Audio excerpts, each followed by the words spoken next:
2016 সালের 1 জুলাই বাংলাদেশের ইতিহাসে যে কয়েকটি জঘন্য এবং কলঙ্কময় দিন রয়েছে তার মধ্যে 2016 সালের 1 জুলাই একটি। সেই দিন রাজধানী ঢাকার গুলশান এলাকায় কুলি আর্টিজান রেস্তোরাঁয় এক ভয়াবহ জঙ্গি হামলা হয়। সেই হামলায় অন্তত 22 জন দেশি এবং বিদেশি মানুষ প্রাণ হারান। সেই ঘটনাকে ভিন্ন দিকে প্রভাবিত করার জন্য আমাদের দেশের মিডিয়া উঠে পড়ে লেগেছে। একটি মিডিয়া তথাকথিত সুশীল এবং দিল্লির দাস ডেইলি স্টার, তারা একটি খবর ছাপালো কুলি আর্টিজান হামলার একজন সন্ত্রাসী নাকি ডাক্তার জাকির নায়েকের অনুসারী। তারা প্রমাণ হিসাবে হাজির করলেন যে সেই নির্দিষ্ট সন্ত্রাসী, সেই নির্দিষ্ট লোকটি ডাক্তার জাকির নায়েকের ফেসবুক পেজে লাইক দিয়ে রেখেছেন। চিন্তা করে দেখুন যে কেউ একজন কারো ফেসবুক পোস্টে লাইক দিল, সেই লাইকের কারণে তিনি তার অনুসারী হয়ে গেলেন, তার দ্বারা অনুপ্রাণিত হয়ে গেলেন। এই যে দেশে সারা বিশ্বে এত এত ঘটনা ঘটে, এবং আমার একটা সুনির্দিষ্ট প্রশ্ন হচ্ছে যে সেই ঘটনায় সেই নির্দিষ্ট লোক কি শুধু একজন মানুষকে ফলো করেছে, প্রোফাইল কি আর কাউকে লাইক কমেন্ট লাইক ফলো দিয়ে রাখেননি? এটা একটা দিক গেল।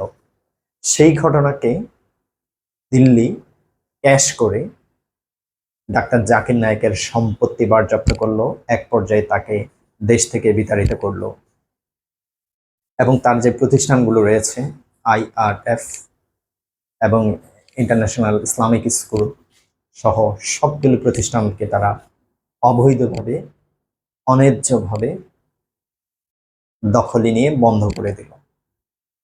বাংলাদেশেও তার জেরে পিস টিভি এবং ডাক্তার জাকির নায়েক উভয়কে বাংলাদেশে নিষিদ্ধ করল। অথচ এই ঘটনার সাথে তার ন্যূনতম সম্পৃক্ততা ছিল না। পরবর্তীতে ডেইলি স্টার সেই ঘটনার দুঃখ প্রকাশ করেছেন, কিন্তু তারা দুঃখ প্রকাশ করলেও যা ঘটার তাই ঘটেছে। আজ পর্যন্ত তৎকালীন সরকার থাকা অবস্থায় সেই পিস টিভি আর বাংলাদেশে চালু হয়নি, ডাক্তার জাকির নায়েকের সেই নিষেধাজ্ঞাও তোলা হয়নি। এটা একটা দিক মিডিয়া সন্ত্রাসের। মিডিয়া ট্রায়াল যে কত ভয়াবহ হতে পারে, সাম্প্রতিক সময়ের দিকে যদি আমরা একটু চোখ বুলাই তাহলে সেটা সুস্পষ্টভাবে দেখতে পাব।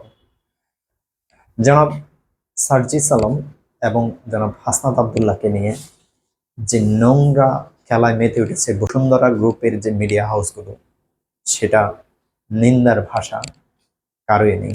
এর আগে জামায়াত এবং শিবিরকে নিয়ে অকথ্য এবং অন্যায্য ভুল ইনফরমেশন, ডিসইনফরমেশন ছড়ানো হতো।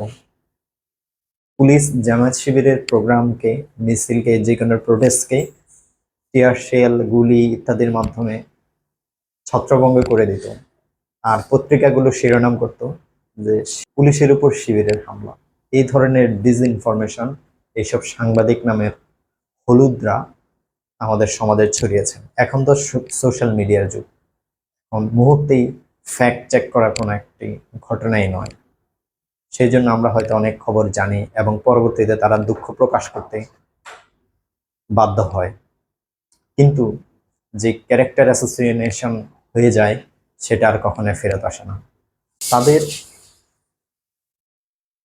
এই ধরনের অপসাংবাদিকতার বিরুদ্ধে, মিস এবং ডিসইনফরমেশনের বিরুদ্ধে অবশ্যই রুখে দাঁড়াতে হবে। সম্মিলিতভাবে আওয়াজ তুললে তারা সেই সুযোগ আর পাবে না।